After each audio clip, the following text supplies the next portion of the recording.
And another big story this morning, crews in Mexico still searching through all the rubble after that 7.1 earthquake hit Mexico City. And officials say at least 225 people have died, many more still missing, debris continuing to fall, and many, of course, are fearing the possibility that always happens, those aftershocks. And survivors are still being found. Our Juan Maga&ntilde is traveling. He is in Mexico City, and he was inside of a church when the quake hit. He is a photographer here with 3TV, and we're so relieved to learn, of course, that he's okay. We want to check in with him and see what are you seeing this morning, Juan?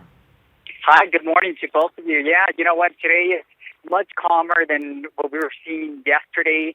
Yesterday, after the earthquake, we felt the aftershocks, and people were just really nervous. People were really afraid. As soon as they heard the sirens go off, or as soon as they heard the alarm go off, people would just take off running to safe places, somewhere away from the building, somewhere away from light posts to avoid a catastrophe. And yesterday, all of this, we saw it yesterday firsthand. We were at the Basilica of the Virgin Mary.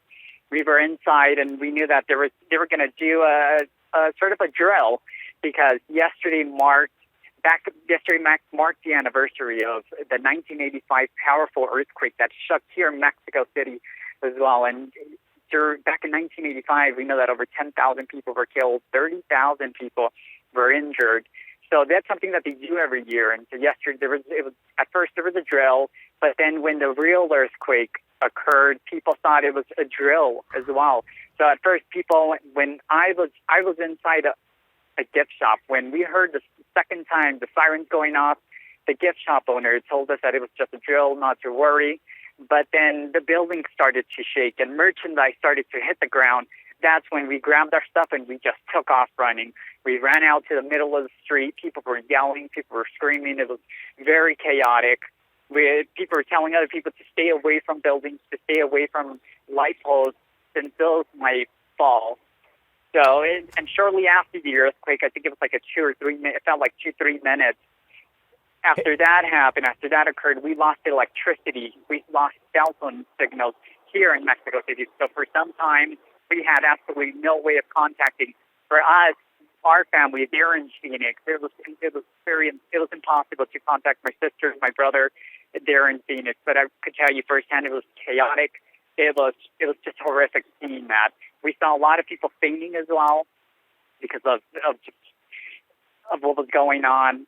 The ground just to be over. At first, we couldn't believe it, because that's something that us in Phoenix, lived in Phoenix, we never felt an earthquake as powerful as this one. You just felt the ground shaking, and it was just, I couldn't imagine. I couldn't believe that it was happening. That's how it was yesterday. Juan, we're so glad you're okay. We had reported earlier that they were checking out your hotel to make sure it was okay to go back in. I would imagine people would be frightened to go back into any building. Absolutely. As a matter of fact, a lot of people canceled their reservation there at the hotel we were staying. And a lot of people said, you know what, I'm staying in the lobby, or I'm going to a shelter, I'm going to a nearby park and staying there, because I do not trust this building. When we went inside the building, we saw a lot of damage, a lot of structural damage. Luckily, our room, we were on the 12th floor. We didn't see too much damage, but there was a lot of damage on the 10th floor. We saw this morning, we went into the 10th floor, and the walls were absolutely, you could just see crackling. There were holes, literally holes where the brick fell off the walls, and you were able to see through the wall. So it was really scary. New this morning, the government has issued warnings to residents as well as to tourists to stay away from buildings where they have yellow tape surrounding them. That's because the government fears that today there will be more buildings that topple over. Juan, so it's very scary. We are so happy that you are safe, and everybody was thinking about you and knowing how much you were looking forward to this trip. So everybody here at Arizona's Family, we love you, and we're so glad to hear from you this morning and know that you're okay. Please do stay safe and get back to Arizona as soon as you can. Thanks for joining us this morning. Thank you. Thanks, you guys.